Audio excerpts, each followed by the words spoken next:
Today we're inside the Apothecary, continuing on with our exploration of citrus oils with an in-depth look at the essential oils of lemon and lime. Being that these are sister oils and share an abundance of similarities, I've combined them into one show. We're going to cover their origins, the names they go by, ancient uses, medicinal properties of course, the characteristics to look for, as well as the overall uses, contraindications, and general cautions. Throughout the episodes, you're also going to learn how to use these oils, what to blend them with, and I know that these episodes can get lengthy because they're loaded with information, so if you haven't noticed already, please take note that in the description section, the entire show is broken down by time. You can go down there and click on any of the timestamps to move to a different section or to pick up where you left off, and that's on all the shows. So, with no further ado, let's start with the very versatile essential oil of lemon. Essential oil of lemon is known as citrus limon or citrus limonum or citrus medica, which is citron. It's said that the lemon originated in Asia, like many of the other citrus trees, and it's written that it found its way to Greece in the 2nd century AD, but really made like little impact on Europe until the Middle Ages when it was cultivated by Spain and Sicily. So today there's about 47 known varieties which are said to have been developed in cultivation and grows throughout the Mediterranean, although Florida and California are now the largest known producers of both the juice and the essential oil. The lemon is really closely related to the lime, which is why we're including it here, but it's also related to bergamot. Bergamot is a very fascinating oil that has a plethora of uses, so I want to reserve that for another episode. So the lemon has quite a fascinating history, and I want to touch on some of its historical uses because I think you'll find it a little intriguing.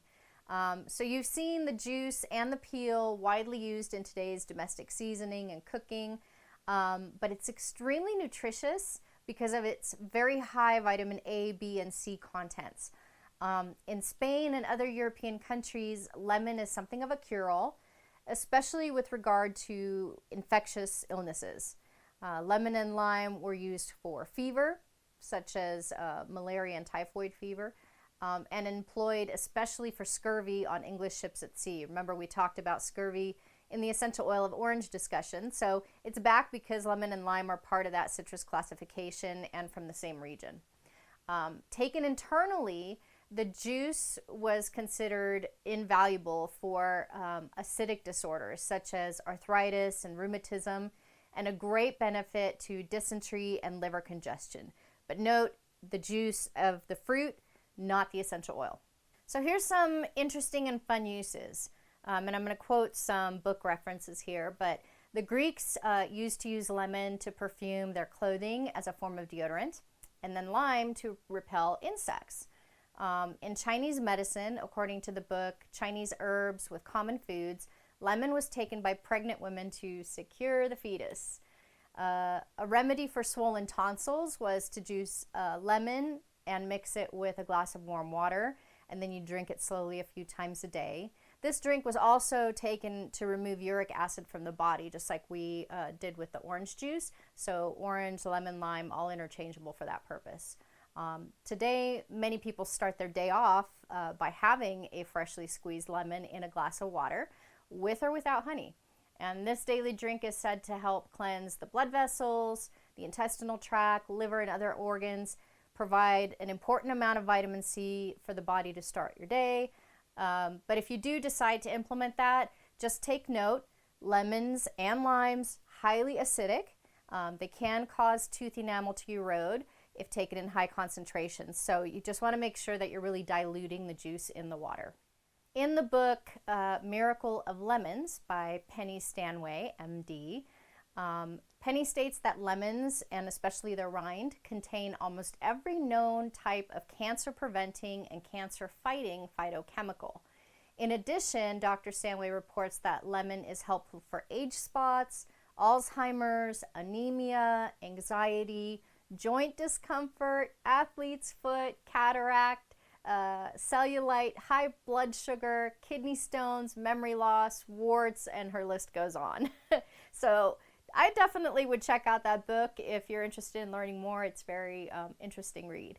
And then according to the book Vegetables and Fruits, Nutritional and Therapeutic Values by Thomas S.C. Lee, the essential oils of citron and lemon have antibiotic protection against meningococcus and typhus bacteria. So meningococcus is a bacteria that causes cerebral spinal meningitis, and typhus is a bacteria carried by lice, mites, and fleas, and is transferred to humans when bitten. So, in another book, Healing with Whole Foods, Pritchford mentions the peel contains bioflavonoids together with vitamin C, which helps to strengthen the gums and the arteries. According to the book Insect Repellents, lime essential oil is said to work for about an hour to repel mosquitoes. So if you're in mosquito-infested areas, maybe some lime oil. You can see there's extensive books and extensive studies on not only the lemon itself, but also the essential oil aspect. So it even goes so far as herbology, which today, like lemon flowers, are made into a tea and it soothes the nerves. So there's a lot of uses. So essential oils of lemon and lime are most commonly made through cold-pressed extraction from the outer part of the fresh peel. And I say most commonly because in the last few years, essential oil producers have now started distilling the peel, which results in a much lighter oil, but is said to negate the photosensitivity and the phototoxicity aspect of it. So let's talk about the characteristics of the oil itself. I have two samples here of each oil. You can see the subtle difference in coloration. I mean, it's really minor. Cold pressed, the oil is a pale green-yellow liquid, which, by the way, turns brown with age because it's oxidizing.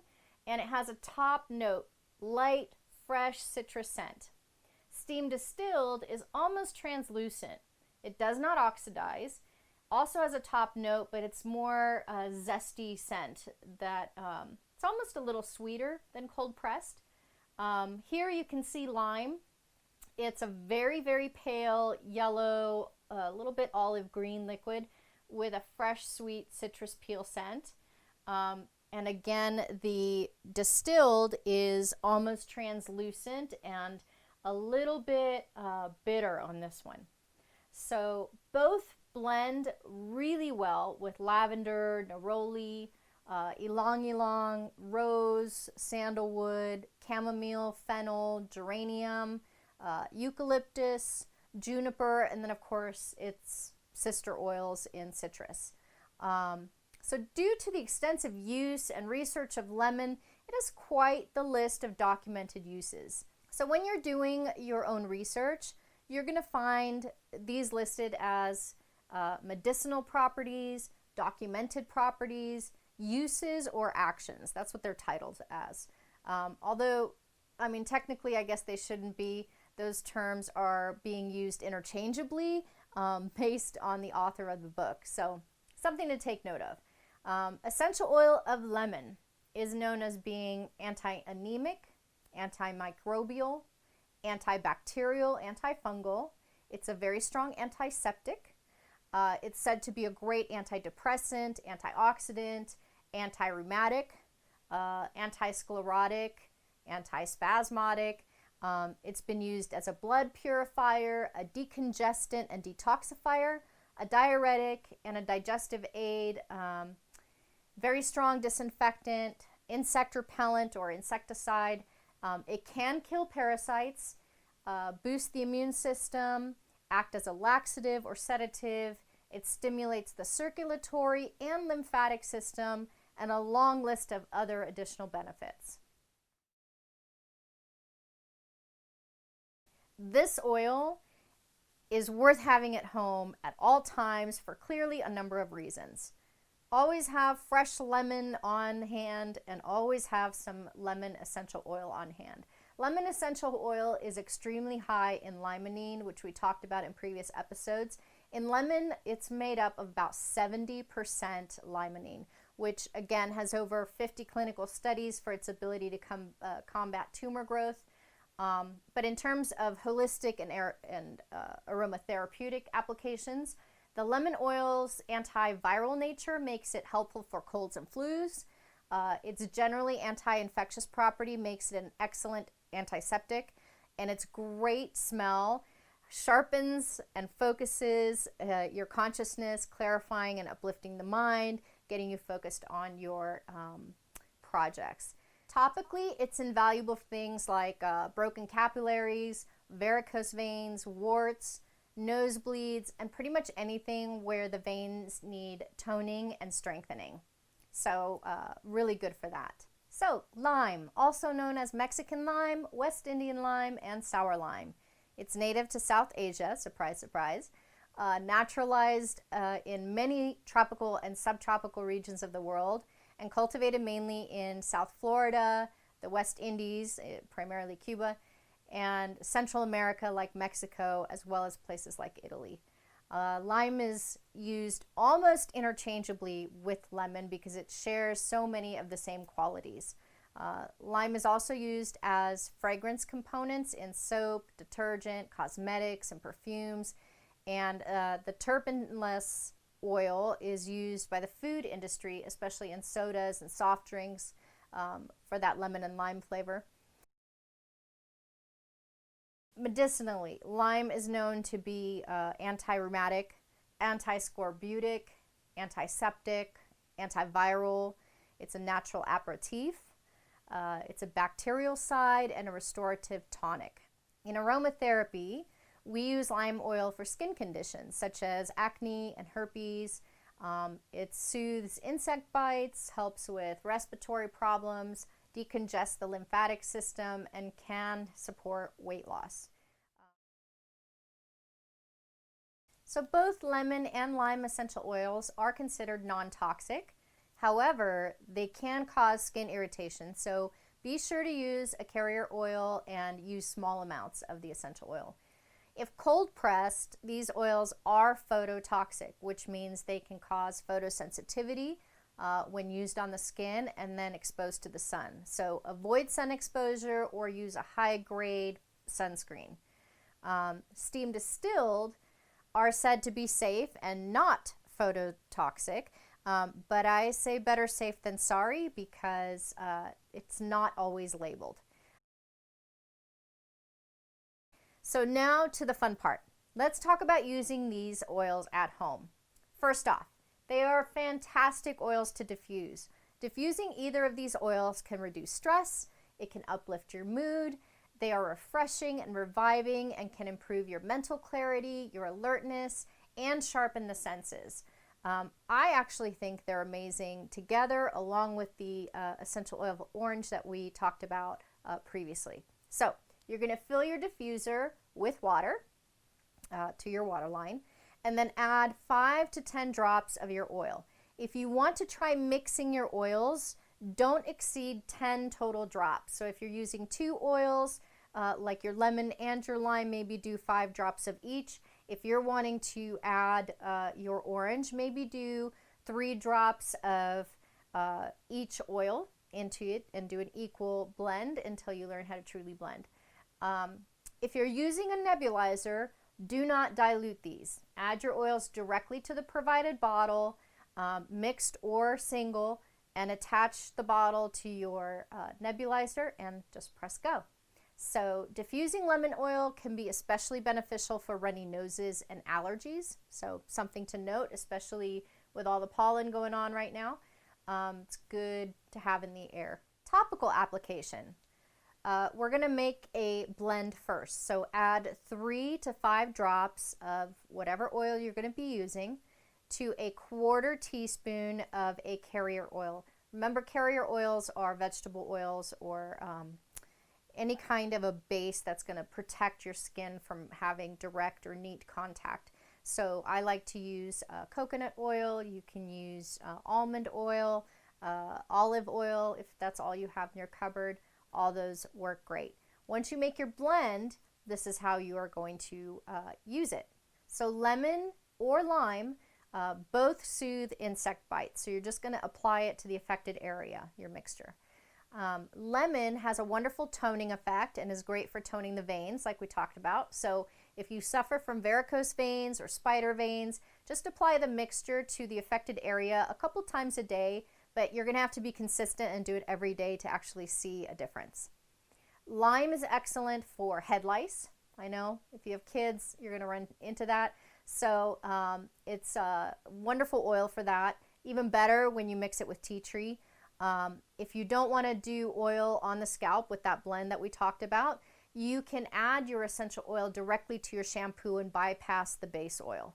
So lemon and lime are common ingredients in purifying blends, and this is because they help break down cellulite. So even if you're using the oil by itself, it will have some benefit in reducing the appearance of cellulite, but it's not going to be a huge impact like it would in that blend. So keep that in mind, but you can try it. Just like with our essential oil of orange, both of these oils are beneficial for boosting the immune system. So we would apply our mixture to the bottoms of the feet anytime you need a immune system boost. So around the house, lemon and lime are both excellent disinfectants. So you can use them in any of your homemade cleaning products. You can put a drop of lemon in your laundry for a little whitening boost. Lemon and lime and orange are excellent degreasers. So you would just mix your essential oil with a little bit of water and spray them on the greasy surface. Let it sit for about 10-20 seconds and then wipe. When you mix it with a little bit of alcohol or witch hazel, citrus oils, all the ones we talked about, make excellent streakless mirror and window cleaners. Again, you would mix half water and half either witch hazel or alcohol and add your citrus oils. You can do a blend or individual. Work amazingly well. I've bypassed the standard grocery window cleaners. It is absolutely streak free and it's awesome.